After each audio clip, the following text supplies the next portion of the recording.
According to Kyle Neubeck, the Chicago Bulls have made calls on a potential Dame Lillard trade. We're going to talk about that. Plus, we're going to talk about an article from Zach Buckley in regards to Ayo Dosunmu and his place in the Bulls rotation next season. We're getting into all that and more right after this.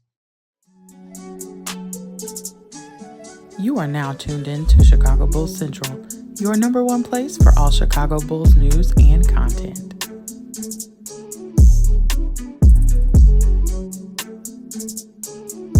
What's going on, Bulls fans? Welcome to another episode of Chicago Bulls Central, your number one spot for everything Chicago Bulls related. I'm the host here, Haize, but more importantly, you guys can follow the channel at Bulls Central Pod on every social media platform we happen to be on. With that being said, let's go ahead and get into the content for today. And so this was something that we talked about a couple of days ago in regards to a mystery Eastern Conference team getting in the mix potentially in a Dame Lillard trade. And in that episode, I talked about how difficult it would be for the Chicago Bulls to really get involved in those trade talks. Well, according to according to Kyle Neubeck from the PHLY Sixers podcast, which is an affiliate of the All City, which also runs CHGO, just to bring it all back to Chicago, is that he is hearing that the Chicago Bulls are making calls on trying to bring Dame Lillard to Chicago, and that trade talks involve or are built around Zach LaVine. Now, I'm going to just be completely honest in my evaluation of this and me kind of digging into this. And here's the thing, right? First of all, Kyle Neubeck, is he really plugged in with the Chicago Bulls? Like any type of rumors like that? Not to say that he hasn't heard rumblings, but like I don't know if, like, here's the thing.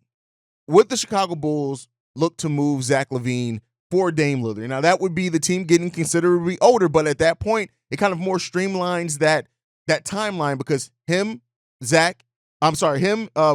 and DeMar, as far as Dame Lillard, are all basically around the same age, all basically about a year apart from each other, right? So that really gives that streamlined core, that timeline, right? And so then you still have your younger players in regards to that, because if it is Zach LaVine that the Bulls are trading for Dame Lillard, that's a trade that you can do one for one. At that point, the Bulls are just attaching a bunch of first-round picks probably to that, and that would be more than what the Miami Heat can offer, since they can only offer a couple of first-round picks and a bunch of pick swaps on top of that. So with that said, like, the framework of the deal that he presented is a feasible deal, right? And it's one that the Bulls don't give up a big part of their young core, right? The players that they drafted here that we know that they still believe in and want to see still develop here, right?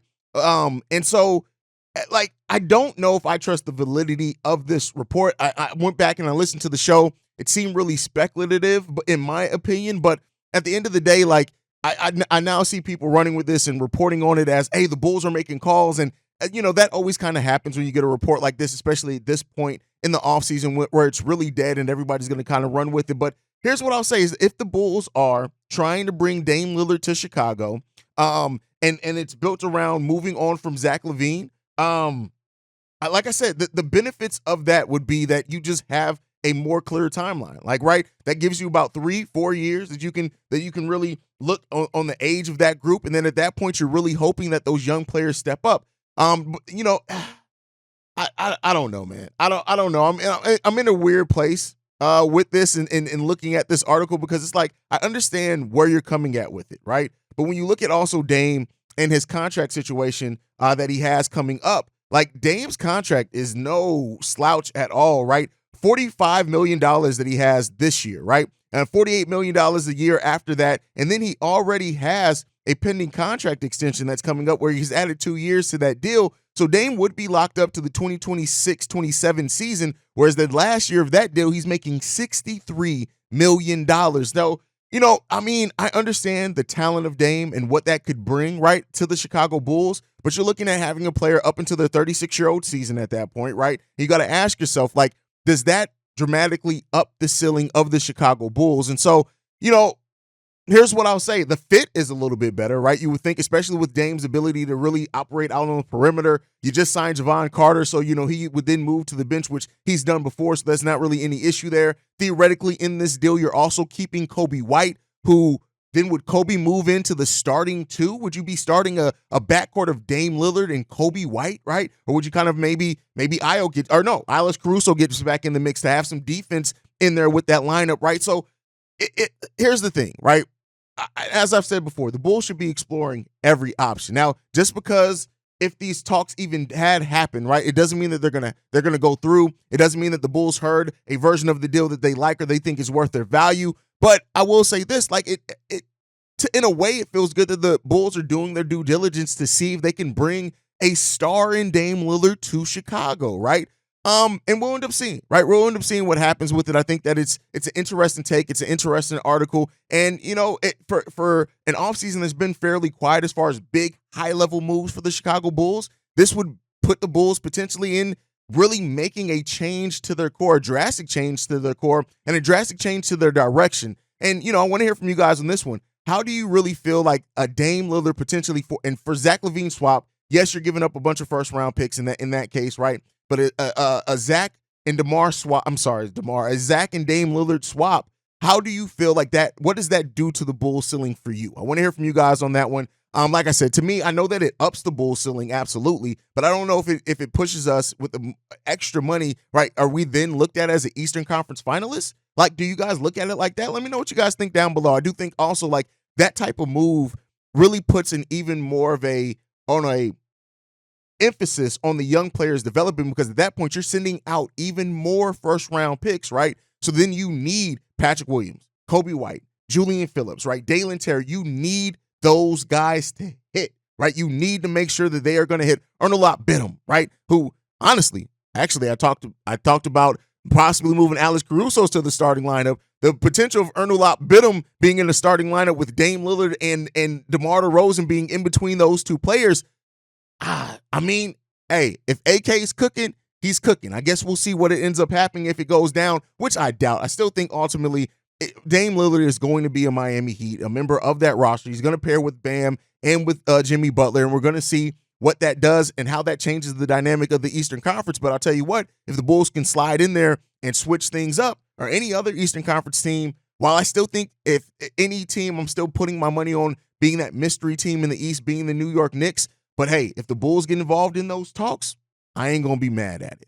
But let's move on. One of the players that I have talked about a lot this offseason and really being a player that I think is going to have a tough, difficult time cracking the rotation is Ayo Dosunmu. Now, we did have an article from Zach Buckley over at Bleacher Report, and he said this: Chicago has since crowded backcourt in regards to Ayo Dosunmu in that way, and they have him primed for another disappointment. He might wind up fifth in the guard rotation behind Zach, Alex Caruso, Javon Carter, and Kobe White, or even sixth if Dalen Terry suddenly shows sign of life. So that, throwing more kind of my mindset on why it may be really hard for Ayo Dosunmu to crack the rotation for the Chicago Bulls. But then he said this, and this is something that you got to admit when it comes to Ayo Dosunmu. The same relentless play that powered him into a larger than expected role as a rookie could have him quieting his naysayers once again. He has legitimate two-way potential, and if he hits the ground sprinting in training camp, he could even challenge for the starting point guard spot. Now, I think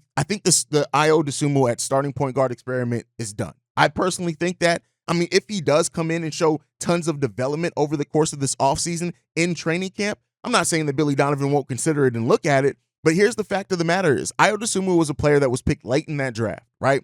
And the fact is that he still turned it around. 37th player pick in that draft. And when he came into the league, he really had that chip on his shoulder, right? That Chicago-style mentality. And if he can get back to showing that, here's what I'll say. Ayo, and this is what I've always said, for Ayo to really crack this rotation, initially it's going to have to be him being back to being so good defensively that Billy Donovan has to play him at least in some matchups. Then build on top of that. What do you do offensively? I honestly think Ayo Dosunmu has more chance to blossom offensively coming off the bench, just because he's able to be a change of pace guard. He's able to attack. He's able to go downhill. He doesn't really have to worry about setting up other players because there's going to be other ball handlers on the court for him there. But here's the thing. And let me be clear, I still doubt Ayo having a consistent role for the Chicago Bulls team where he's getting a bunch of minutes for this Bulls team. But we've seen Ayo Dosunmu, especially in preseason, perform. He earned that starting position last season in preseason. He didn't hold on to it, but he earned it, right? And so he also earned not to hold on to it. But Ayo is a player that I do trust, right? His growth and development. I trust that he's going to come in and try to show and prove that he's improved, right? To prove that he is a player at this NBA level and he can get back to being what the Bulls need him to be. Now, the role, even with that said, is going to change on what the Bulls need from him, right? Just with the added firepower that we've added to this team, with him now potentially moving off the bench, it's going to change what's going to be needed from Ayo Dosunmu. And if he can thrive in that new need that the team has for him, which isn't going to be a huge offensive load, even though Ayo Dosunmu has the potential to be a solid shooter, right? Especially in the mid-range and attacking the rim. He got to finish around the rim a little bit better, but those things are possible for Ayo Dosunmu. And I think, much like I talked about, my expectations for Zach and what I want to see from Kobe White and Patrick Williams, I like Ayo Dosunmu, right? I think most Bulls fans really like Ayo Dosunmu, a hometown kid, all those type of things and storylines that go into that, all valid, right? But when it comes down to it, Ayo has the potential to be such a defensive presence for the Chicago Bulls, especially in the half-court defense. We just need to see him getting back to that. And if he does, right, if Ayo comes in and shows and proves that he can be that, it changes some things for the Bulls and it changes some things for his role. So, we'll end up seeing, man. Listen, any Chicago Bulls player I want to see thrive, right? More times than not. Like Carleek, I don't believe in Carleek, but it is what it is, right? But if Ayo can do that, if Ayo can come in and carve out a role for himself, I think that means that he's bringing such a defensive presence for the Chicago Bulls that you cannot overlook him, right? Which is great. You can't deny that. And then how can he grow offensively? And so we can kind of see the opposite that what we've seen from like Kobe White, who came in and had some scoring punch inconsistently, right? But last season, really, Kobe White made such strides defensively in what he did with playmaking that he presented such a great opportunity and chance for the Bulls to win some games.